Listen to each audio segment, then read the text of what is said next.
അന്ന് കാലത്ത് ഈ അച്ഛൻ അറിയായിരുന്നു പൊളിറ്റിക്സിന് ഇഷ്ടമുണ്ടോ എന്നുള്ളത്? ഞാൻ കോളേജിൽ പഠിക്കുമ്പോൾ പ്രീ ഡിഗ്രിക്ക് ഞങ്ങൾ last batch of pre degree ആയിരുന്നു. പ്രീ ഡിഗ്രിക്ക് ഞാൻ ഫസ്റ്റ് ചെല്ലുമ്പോൾ തന്നെ എല്ലാ പാർട്ടീസും ഇങ്ങനെ വന്ന് ഇങ്ങനെ നമ്മളെ ക്യാമ്പയിൻ ചെയ്യും. അപ്പോൾ ആളെന്നെ ഒട്ടും പ്രോത്സാഹിപ്പിച്ചില്ല. ഫസ്റ്റ് ഇയർ കഴിഞ്ഞു, സെക്കൻഡ് ഇയർ അപ്പോൾ അവർ വന്നിട്ട് പറഞ്ഞു കണ്ടസ്റ്റ് ചെയ്യണം എന്ന് പറഞ്ഞു. ഞാൻ പറഞ്ഞു കണ്ടസ്റ്റ് ചെയ്യാൻ പറയുന്നുണ്ട്, ഇങ്ങനെ പ്രീ ഡിഗ്രി റെപ്രസെൻറ്റേറ്റീവ് ആയിട്ട് ചെറിയ ഇതാണ്. അപ്പോൾ ഓക്കെ കണ്ടസ്റ്റ് ചെയ്തോളൂ എന്ന് പറഞ്ഞു. കണ്ടസ്റ്റ് ചെയ്തു. പ്രീ ഡിഗ്രി റെപ്രസെൻറ്റേറ്റീവ്, അതായത് first group, second group, third group, fourth group. ഞാൻ കോമേഴ്സ് ആണ്. അപ്പോൾ ഈ 4 ക്ലാസ്സുകൾ, 4 ബാച്ചുകളുടെ റെപ്രസെൻറ്റേറ്റീവ് ഞാൻ കണ്ടസ്റ്റ് ചെയ്തു. ഞാൻ ജയിച്ചു.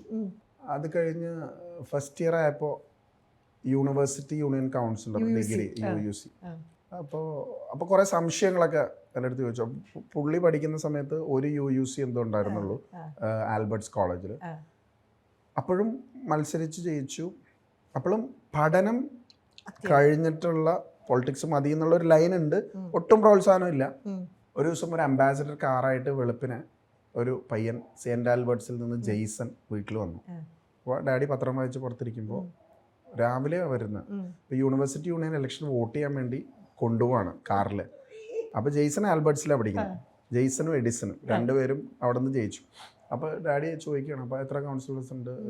താൻ ഞങ്ങൾ പഠിക്കുമ്പോൾ ഒരാളേ ഉള്ളൂ, UUC ഒരാളേ ഉള്ളൂ, അങ്ങനെ വിശേഷമൊക്കെ പറയുകയാണ്. അപ്പോൾ അന്ന് ഞാൻ വോട്ട് ചെയ്യാൻ പോയി.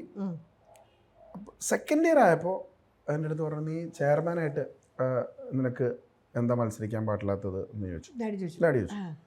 ഡാഡി ചെയർമാനായിട്ട് പറ്റില്ല, ജനറൽ സെക്രട്ടറി ആയിട്ടാണ് പ്രപ്പോസ് ചെയ്യുന്നത്. കാരണം ഞാൻ സെക്കൻഡ് ഇയർ ആണ്, ഫൈനൽ ഇയറിലെ കുട്ടികളാണ് ഇതാവുന്നത്.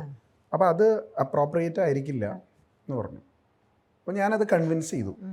കാരണം SFI 2-3 വട്ടമായിട്ട് ഇങ്ങനെ ഫുൾ പാനൽ ജയിച്ചുകൊണ്ടിരിക്കുകയാണ്.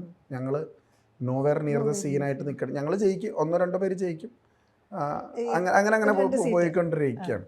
അപ്പോൾ ഞാൻ പറഞ്ഞു ഇത് ഭയങ്കര ഓപ്പർച്യൂണിറ്റി ആണെന്ന് പറഞ്ഞു. ഞാൻ പേരുകളൊന്നും പറയുന്നില്ല, വലിയ ഒരുപാട് പേരുകൾ ഇപ്പോഴത്തെ പല ബ്യൂറോക്രാറ്റിക് ഇതിൽ നിൽക്കുന്ന ആൾക്കാരും ഒക്കെ ഉണ്ട്. അപ്പോൾ ഞാൻ എന്തായാലും ജനറൽ സെക്രട്ടറി ആയിട്ട് ഞങ്ങളൊരു പാനൽ. അപ്പോൾ ഒരു മ്യൂസീഷ്യനാണ് വിജയ് P. ജേക്കബ്, ഇപ്പോൾ ചെറിയ സിനിമയിലും മ്യൂസിക്കും ഒക്കെ ചെയ്യുന്ന ആളാണ്. ഞങ്ങൾ ഒരു പാനലിൽ മത്സരിച്ചു. ഞങ്ങൾ 14-13 പേരും ജയിച്ചു, ഫുൾ പാനൽ. അന്ന് ഞാൻ പറഞ്ഞു ഡാഡി ഞാൻ പറഞ്ഞില്ലേ, അന്ന് എനിക്കൊരു വാച്ച് ഗിഫ്റ്റ് ചെയ്തു.